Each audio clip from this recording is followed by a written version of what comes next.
Well, as this video is going to go through 2019 short questions for higher level. First question, A1, tells us the image shows a multi-story building in Chicago. The front of the structure is comprised of a series of glass panels. The drawing shows the projections of three similar glass surfaces, ABC, which is this one here, and then plan, BCD, which is this one here in elevation, and this one here in plan, and then CDP, which is this one here, and this one here in elevation and plan. Part A, determine the dihedral angle between the surfaces ABC and BCD. So we'd first of all look for what's the key thing between the two. And we can see there, between ABC and BCD is this line here, BC. You can see ABC, BC is there, and BC is also indicated for BCD. So the first thing, if we're looking for the dihedral angle, we need to find the line BC as a true length. If we see it as a true length, for example, like the pencil here, then we look in perpendicular to that, we see it as a point view, which will give us a dihedral angle between the two surfaces. The first thing I'm going to do is, I'm going to take a line out parallel to BC, and that's going to give me my new X1, Y1 line. Just take a line out here like that there, and then we look in perpendicular to that to get our points. So extend B, A, D, and C. No need to worry about P. This surface here is not required. We're only looking at these two surfaces here. So as always, in an auxiliary view, we always go two views back. So we look one view back into our plan, two views back up to our elevation. And that's where we get our heights. What I'll do is I'll take my straight lines up so I can get my heights.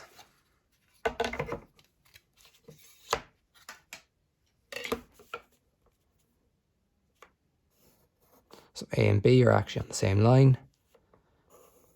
D is there, and C is there.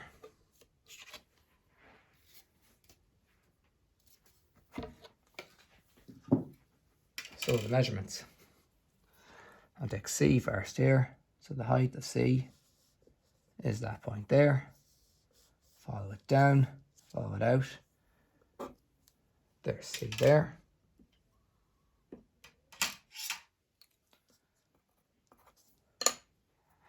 Height of D,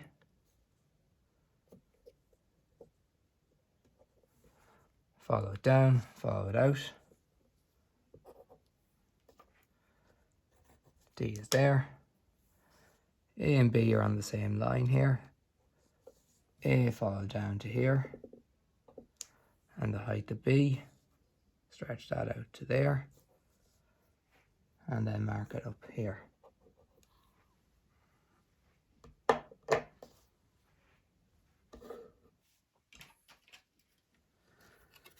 So that's C, A, B and D. And I can see that B, C connect together. And I now know is that there is a true length. So I've looked in perpendicular to it and I've taken my heights. I've got a true length. And I can just connect now C to D. And then D back to B, and that completes that triangular surface there. And then C also connects to A and B. So the main thing we want is just this line here. Now that we have a true length, like the pencil there, if we look in perpendicular to it, we see it as a point view, which is going to give us our dihedral angle. So now we need to look along parallel to BC. Do now as well as just take these lines parallel to,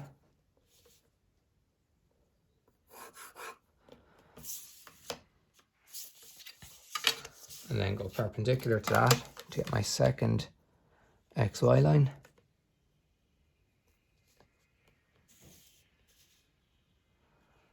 And I'll take that line here. There's my x2, y2. As always, 2 views back. 1 view is there. 2 views is there. So I take C.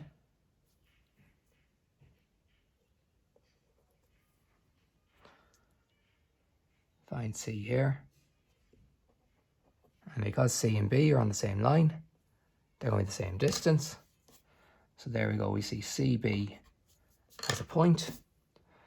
And now I need to take A, follow A out. And then the last one is D.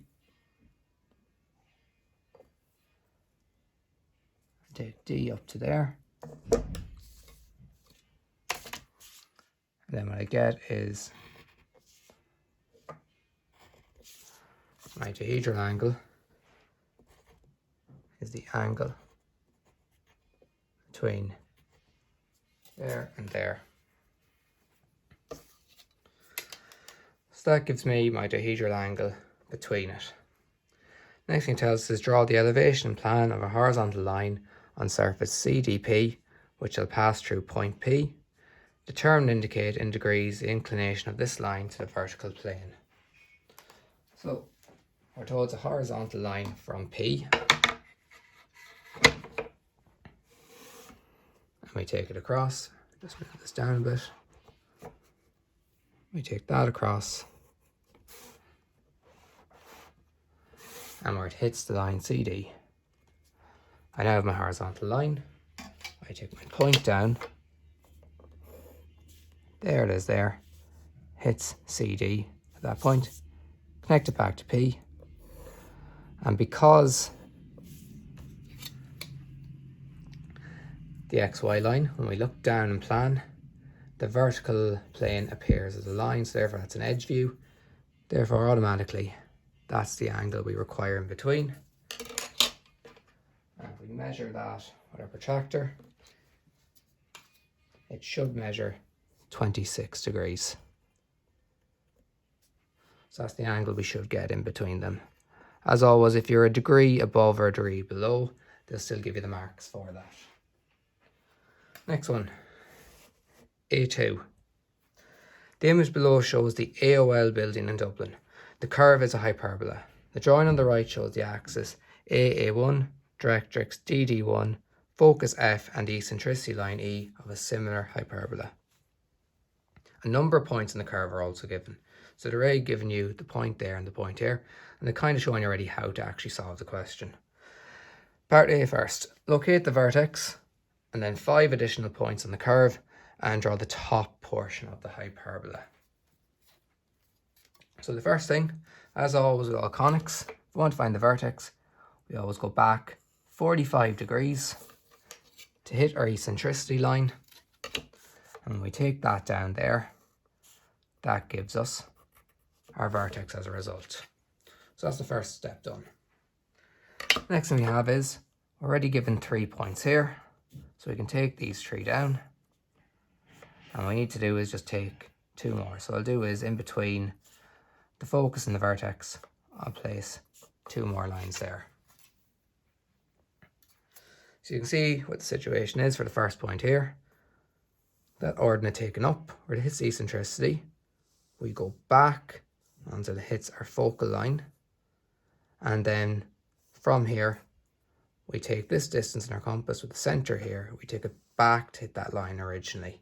So that's what I'm going to do with the first 3 points. So taking our distance from our focus, stretch it up to the third one, and rotate it back into position. And that gives us a point here. Down to the next one, rotate it back into position, another point there. Third one back into position, another point there. And you can see it's getting closer and closer. And eventually, obviously point P, because it's on that line there, and it's touching off the eccentricity, it's going to go onto that point there. The one on the opposite side, what we need to do is, because these ones are going back this way, because on the opposite side, we need to take these horizontal lines back to hit our line there, our latus rectum line. So once again, this time we're stretching our compass up to that line there, so you can just see there, rotate backwards this time. Same with the one below. And that gives us 1, 2, 3, 4, 5 additional points. Just exactly what they asked you to do in the question. And the final part asked you just to draw a nice, neat freehand curve to go with it. To show exactly what that hyperbola looks like when all the points are taken. So there's the top half complete. Part B then tells you draw a circle which shall be tangential to the directrix. So basically the circle is going to be touching off the directrix here, and also tangential to hyperbola at the point P. So you can see here it wants to touch off point P and the directrix there. One thing I already know is point P is a tangent point as given above. So this line here is a tangent eccentricity. So what we can do is, we can go perpendicular to that first. And we imagine this is our normal to our circle here. So somewhere along that line is the center of our circle, because point B is a tangent, is a tangent point. That's our tangent there. If we go 90 degrees to our eccentricity line, that'll give us our normal. And then because it's also touching off the directrix, in between this angle here is going to be the center of our circle. So somewhere along there is going to be the center. So what you need to do is bisect that angle as well.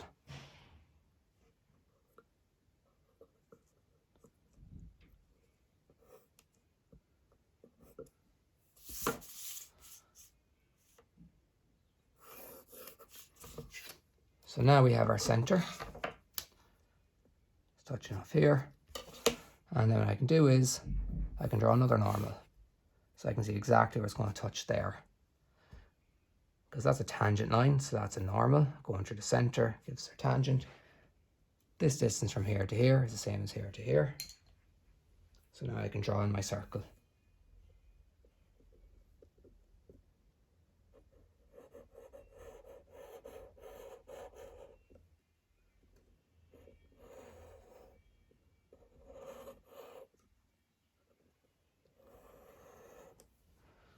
And there's a circle that fits in between the directrix and point P.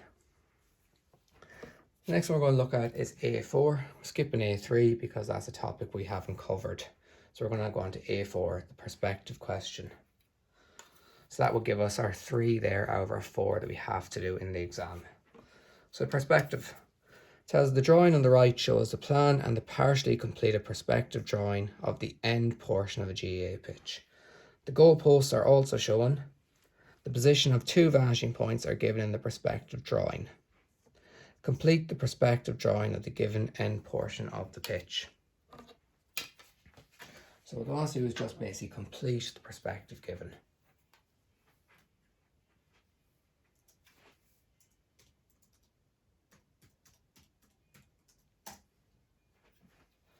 So the first thing I can do is I can extend out my vanishing point here. So that's going to go off into the distance there. And I'm given the very far corner of the pitch here as well. So that's why I can extend that line through there. So that sideline is running off in the distance there somewhere. To find the very end of it, all points connect back to my spectator.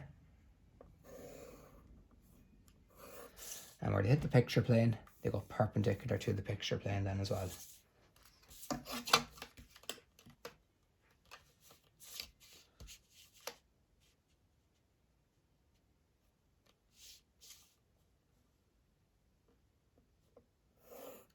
And that goes off hitting my line here. So that's how far back that portion of the pitch is going. And I already have this side here. And to prove it, if I connect to my vanishing point through there, I get the same result as well. So just 2 ways of showing it. Next thing I'm going to do is get this line here and then this line here. So first one, I'm going to connect this back one to the spectator there. And same idea again, going perpendicular to my picture plane.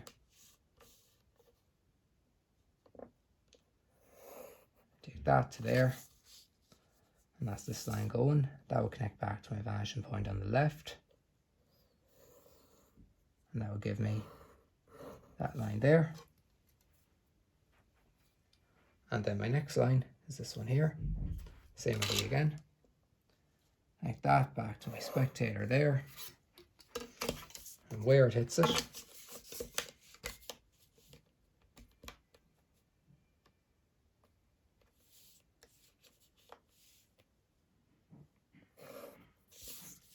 connect that back to the vanishing point there. And that gives me that line there. My end line, or sorry, my two lines run along here. What I need to do is I can take this point and this point back. So join this one back to my spectator first. Once again, where it hits my picture plane, I can take that out there, and I can just take my other one, and that just hits that point there.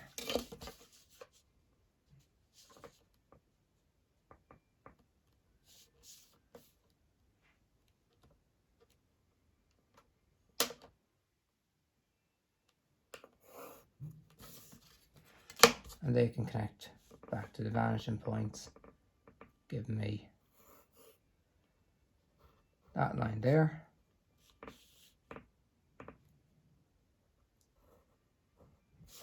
And that line there. And now I just need to get my actual inner box here. So I can do the same idea again. I can connect this line back here, which is already given to me because it passes through that corner. So all I have to do is take that line vertically down.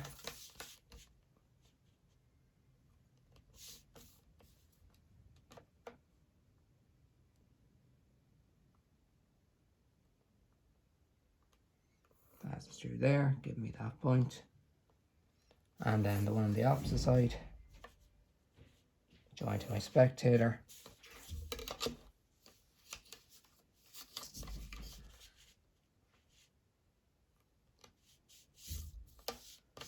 Follow back there, gives me my other point on the far side there.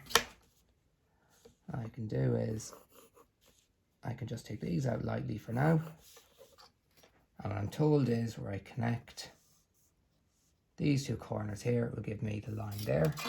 So the same idea here, connect that corner there to the opposite corner, and connect that corner the opposite corner,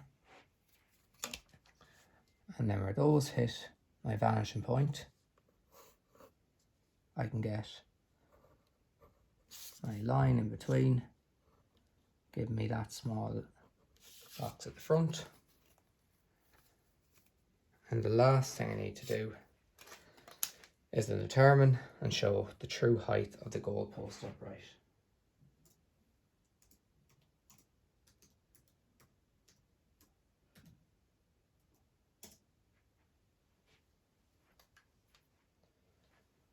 So in order to do that, I need to actually extend one of my goalposts. So because these lines are all parallel to this line here, I can extend those across to the goalpost. So I'm just going to pick this goalpost here. I can extend that across because what I'm doing is I'm going to move this goalpost out until it touches the picture plane.